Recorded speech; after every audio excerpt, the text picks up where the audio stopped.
99 கொலை செய்த மனிதன் தான் திருந்த வேண்டும் என்பதற்காக ஒரு அறிஞனை கடைசியாக ஒரு மனிதரிடத்திலே கடைசியாக போகிறான். அவனும் அல்லாஹ்வுடைய அருளில் நம்பிக்கை இழக்க செய்கிறான், அவரையும் கொலை செய்கிறான். 100 பேரை கொலை செய்ததற்கு பிறகும் அவன் உள்ளத்தில் அல்லாஹ்விடத்தில் செல்ல வேண்டும் என்ற ஆசை வருகிறது. ஒரு அறிஞரிடத்திலே கேட்கிறான். அறிஞர் சொன்னார், இந்த ஊரில் இருந்து கிளம்பி நல்லவர்கள் வாழக்கூடிய ஊருக்கு செல், பாவத்தில் இருந்து விடுபட்டு முதலில் செல், போ. அவர் முடிவெடுத்து போகக்கூடிய வழியிலேயே மரணமாகி விடுகிறார். அவர் அந்த இடத்துல போய் சேரல. முயற்சி பண்றார் போறதுக்கு, போகக்கூடிய வழியில் மரணம் வருகிறது.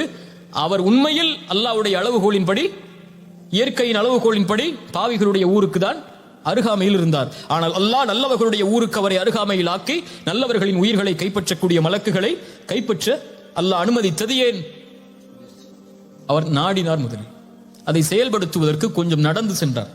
இப்ப வட்டியில் இருக்கிறாயா, முடிவெடு, இனிமேல் செய்ய மாட்டேன் என்று முயற்சி செய், அல்லாஹ் உன்னை அந்த பாதைக்கு அழைத்து செல்வான்.